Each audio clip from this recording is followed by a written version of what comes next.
बहुत समय पहले की बात है। एक गांव में एक मंदिर था। उस मंदिर में एक पंडित काफी सालों से सेवा कर रहा था।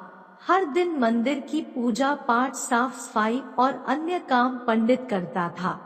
अपना जीवन उसने भगवान की सेवा में समर्पण कर रखा था। फिर भी इस पंडित में धन को लेकर माया काफी ज्यादा थी और इसीलिए वह बहुत कंजूस भी था। त्योहार या उत्सव के समय पंडित को लोगों से काफी अच्छा दान मिलता। कई लोग उसे काफी सारा पैसा भी देकर जाते थे। पंडित ने सालों से उसे मिलने वाला पैसा सोना और चांदी एक पोटली में जमा कर रखा था। कंजूस पंडित इस पोटली को हमेशा अपने पास रखता था। गांव के लोग कंजूस पंडित के स्वभाव को और उसके पास रखी धन की पोटली के बारे में अच्छे से जानते थे। एक बार इस गांव में एक चोर आया। लोगों से उसे किसी तरह पंडित की उस धनवाली पोटली के बारे में भी पता चल गया। चोर ने इस पोटली को चोरी करने का मन बनाया। उसने पंडित पर कई दिनों तक नजर रखी, लेकिन उसे एक भी मौका उस पोटली को चुराने का नहीं मिला, क्योंकि पंडित एक पल के लिए भी उस पोटली को अपने से जुदा नहीं करता था। चोर हार मानने वाला नहीं था। उसने एक योजना बनाई। चोर ने पंडित का शिष्य बनकर उस पोटली को चुराने का तय किया। चोर भेष बदलकर पंडित के पास पहुंच गया और उसने पंडित की काफी तारीफ की।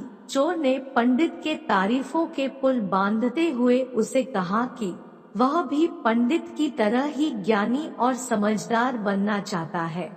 उनके साथ रहकर पूजा पाठ और मंदिर के बाकी काम सीखना चाहता है। एक अनजान व्यक्ति के मुंह से अपनी इतनी ज्यादा तारीफ सुनकर पंडित को बहुत अच्छा लगा और उसने उसे अपना शिष्य स्वीकार कर लिया। अब वह चोर पंडित के साथ ही रहने लगा। कहाँ पंडित जहाँ भी जाता वह चोर भी उसके साथ जाता। पंडित का भरोसा जीतने के लिए चोर अब उसके अन्य निजी काम भी करने लगा, जैसे पंडित के कपड़े धोने, उसके लिए खाने का इंतजाम करना। धीरे धीरे पंडित को उस चोर पर काफी ज्यादा भरोसा हो गया। एक दिन पंडित और चोर किसी दूसरे गांव जा रहे थे। वहां रास्ते में एक नदी के पास भी लोग ठहरे। पंडित को नदी के पानी में नहाने की इच्छा हुई। पंडित ने अपने धन की पोटली चोर के पास रखते हुए उसे कहा कि मैं नदी में नहाने जा रहा हूँ। चोर इतने दिनों से इसी मौके की तलाश में था। पंडित जैसे ही नदी के पानी में नहाने के लिए गया, चोर उसकी धन की पोटली लेकर वहां से भाग गया। दोस्तों, हमें विश्वास करना चाहिए। विश्वास से ही दुनिया चलती है। लेकिन हमें किस पर विश्वास करना चाहिए, यह बहुत महत्वपूर्ण बात है। हम किसी ऐसे अनजान व्यक्ति पर बिल्कुल भरोसा नहीं कर सकते जिसे हम अच्छे से जानते ना हो, जिसके भूतकाल के बारे में हमें ज्यादा कुछ पता ना हो। दोस्तों, आपको यह कहानी कैसी लगी कमेंट के माध्यम से जरूर बताएं।